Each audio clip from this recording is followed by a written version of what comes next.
పరిశుద్ధ గ్రంథములో దైవజనులందరూ చక్కగా ఆత్మ ప్రేరేపణ ద్వారా మాట్లాడి రచించి వాటిని మన ముందు పొందుపరిచి తెలియపరిచిన విషయాలు మనం చూడగలం. ఇవన్నీ మన కళ్ళ చుట్టూ కనబడుతూ చూసినప్పుడు కొన్ని వేల సంవత్సరాల పూర్వం చెప్పబడి ప్రవచించబడిన సందర్భాలన్నీ మన కళ్ళ ముందు జరగ చూచినప్పుడు రాకడ సమీపముగా ఉందని, ఏదో క్షణాల ప్రభు ప్రత్యక్షము కాబోతున్నాడని, ఏదో ఒకవేళ ప్రభు సంఘాన్ని తీసుకుని వెళ్ళడానికి త్వరగా రాబోతున్నాడని, మధ్య ఆకాశంలో గొర్రె పిల్ల వివాహపు విందు జరుగుతున్న సమయం ఆసన్నమై ఉందని సంఘము గుర్తించాలని ఎన్నో సూచనలు దేవుడు సంఘానికి తెలియచేశాడు. ఒకవేళ మీకు గ్రహింపు కలగలేకపోతే వాటిని గూర్చిన కొన్ని స్పష్టమైన ఆనవాలు మీకు చూపిస్తారు. బాగా వినండి. ఒకటి, విస్తరిస్తున్న మహమ్మారి రాకడకు సాదృశ్యముగా ఉన్నది. ఇప్పటికే తెలంగాణ రాష్ట్రంలో, ఆంధ్ర రాష్ట్రంలో కూడా మళ్ళీ కరోనా విజృంభిస్తున్న ఆనవాళ్ళు వింటున్నాం. ఇప్పటికే మరణ వార్తలు వింటున్నాం.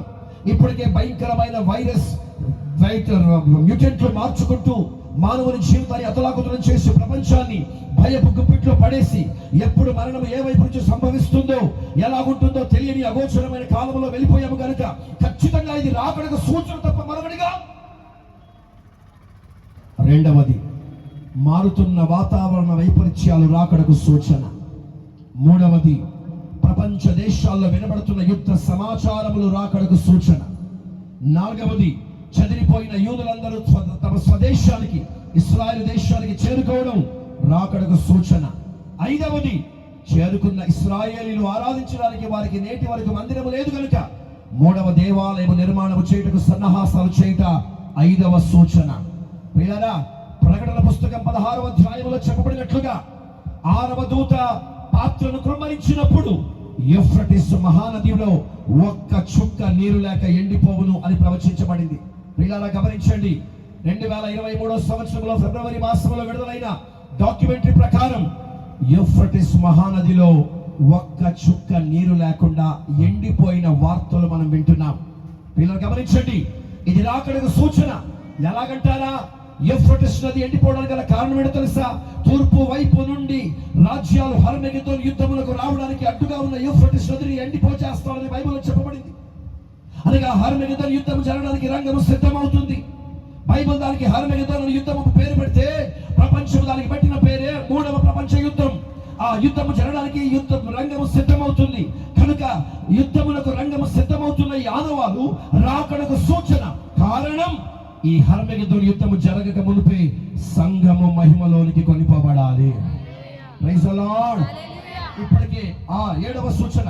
ఇప్పటికే ఇశ్రాయేలు దేశములో యూదుల మతాధికారిగా ఒకడు మెస్సయ్య మాదిరిగా సంచరిస్తూ, యేసు ప్రభులాగానే తోరా గ్రంథాలు కంఠస్థం చెప్తూ, యేసు ప్రభులాగానే అద్భుతాలు చేస్తూ, యేసు ప్రభులాగానే స్వస్థతలు జరిగిస్తూ, యేసయ్యలాగానే బోధిస్తుండగా ఇప్పటికే యూదులందరూ బహుశా మమ్మల్ని రక్షించడానికి వచ్చిన మెస్సయ్య ఇతడే అనుకొని వారి విశ్వాసంలోనికి వెళ్ళిపోయారు, ప్రకటిస్తున్నారు కూడా. శుభవార్త ఏమిటంటే, నేనే మెస్సయ్యను అని వాడు ఇంకా ప్రకటించుకోలేదు. అలాగని క్రీస్తు విరోధి ప్రత్యక్షమయ్యడం చెప్పలేను, కానీ అతడు ప్రత్యక్షమగుటకు రంగము సిద్ధమవుతున్న ఆనవాలు మనకు కనబడుతున్నాయి.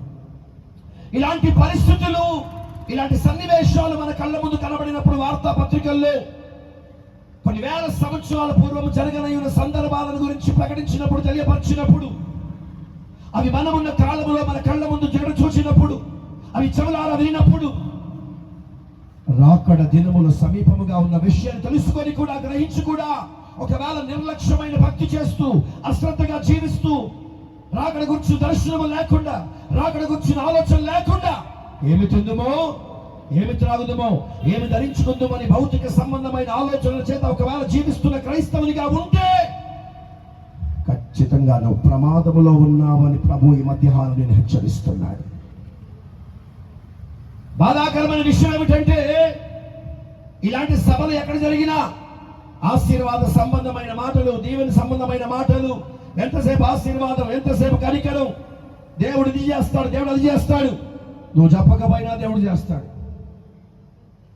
ఆయన చేస్తాడో లేదా ముఖ్యము కాదు, ఇస్తాడో లేదా ముఖ్యము కాదు. బైబిల్ చెప్తున్న సత్యం ఏంటో తెలుసా? అడుగుడే మీకు ఇవ్వబడును, అడగకపోయినా మరచిపోయిన వాటిని కూడా ప్రభు మనకు అనుగ్రహించగలిగిన ప్రేమ గల దేవుడు ఆయన. హల్లెలూయా. రాకడ సమీపముగా ఉండగా, దుర్దినములు సమీపముగా ఉండగా సమీపంగా ఉన్నాయని కాదు, దుర్దినములలోనికి మనం ఆల్రెడీ ప్రవేశించి ఉన్న సందర్భాలు మనకు కనబడుతున్నాయి. ఇప్పటికే ప్రతి క్రైస్తవుని నోట నానిన మాట ఏంటో తెలుసా? మంచి రోజులు ముందు ఉంటాయంటారా? మంచి రోజులు వస్తాయంటారా? ప్రసంగి పుస్తకంలో దుర్దినములు రాకముందే అంటాడు.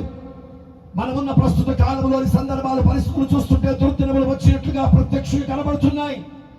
ఇవన్నీ సంభవించుట, ఇవన్నీ జరుగుట, ఘోరాలు జరుగుట, నేరాల చరిత్ర విస్తరించుట, భయంకరమైన ప్రమాదాలు, భయంకరమైన శ్రమలు, భయంకరమైన నిందలు, భయంకరమైన పోరాటాలు, పాల్గొలేని మరణాలు, ఇలాంటి సందర్భాలు మన కళ్ళ ముందు కనబడుతున్నప్పుడు, జరుగుతుండగా ఇంకా నిర్లక్ష్యపు క్రైస్తవునిగా బ్రతికితే ప్రమాదం అన్న విషయం నీకు ఇంకా అర్థం కావట్లేదా దేవుని బిడ్డ?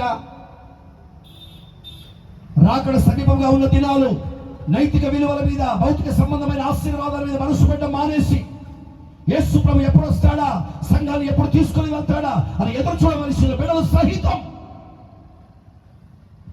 ఈ రోజు కూటానికి వెళ్తే దేవుడు ఏదైనా ఆశీర్వాదం ఇస్తాడేమో, ఈ రోజు ప్రార్థన చేసుకుంటే ప్రభు కనికరిస్తాడేమో అన్నట్టుగా ఇంటిలో నుండి బయటికి వెళ్లే ముందు ప్రార్థన చేసుకోవడం అలవాటు ఉన్న వాళ్ళు ఈ రోజు కనుక సభకు వచ్చే ముందు మీరు ప్రార్థన చేసుకునే ఉంటారుగా. ఏమని ప్రార్థన చేసుకొని ఉంటారు?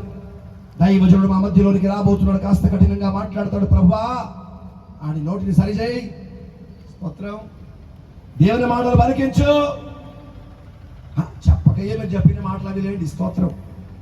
మీరు ప్రార్థన చేసినప్పుడు ఉపయోగించే మాట ఏంటి తెలుసా? ప్రభువా చర్చికి వెళ్తున్నాం నాయన, కూటానికి వెళ్తున్నాం, మమ్మల్ని ఆశీర్వదించు, మమ్మల్ని నడిపించు, సహాయం చేయి.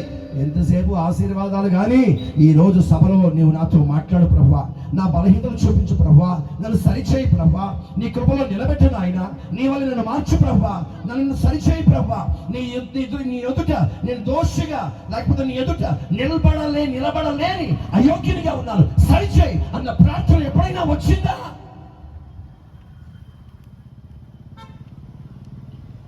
సుంకరిగా తనను తాను దేవుని ముందు కనపరుచుకుని సమర్పణగల వారు ఎవరైనా ఉన్నారా? పరిసయ్యుల సంతతి పెరుగుతుందే గాని సుంకరి సమర్పణ తగ్గిపోతున్న కాలంలో లేవంటారా?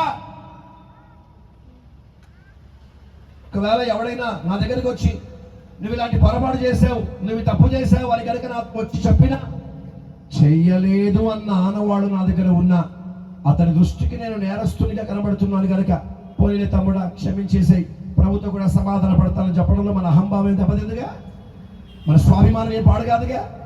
అంతకంటే దేవుని దృష్టిలో, మనుషుల దృష్టిలో మనం కనపరచబడతాము కదా.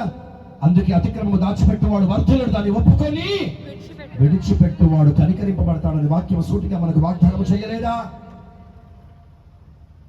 రాకడకు వచ్చిన దర్శనం కలిగిన వాడు సరి చేసుకుంటాడు, రాకడకు వచ్చిన ఆలోచన కలిగిన వాడు సిద్ధపడతాడు, రాకడకు వచ్చిన ఆలోచన కలిగిన వాడు భయపడతాడు, రాకడకు వచ్చిన భయం కలిగిన వాడు తన్ను తాను దేవుని ఎదుట నిర్దోషిగా నిరూపించుకోవడానికి ప్రయత్నిస్తాడు, ప్రయాసపడతాడు, ప్రభుతో సమాధాన పడడానికి ఇష్టపడతాడు. ఆ మనస్సు నీకుందంటావా? దేవుని మందిరానికి వెళ్ళడం మామూలే, వాక్యం వినడం మామూలే, ప్రార్థన చేయడం మామూలే, ప్రార్థన చేయించుకోవడం మామూలే, దైవ సేవకుని హస్త నిక్షేపణ జరిగితే ఆశీర్వాదాలు వస్తాయేమో అని ఆశపడి ప్రార్థన చేయించుకుంటారు. కానీ బ్రతుకు మార్చుకొని జీవితాన్ని సరిదిద్దుకొని దేవుని ఎదుట యోగ్యునిగా నిలబడే సమర్పణ ఉందంటారా?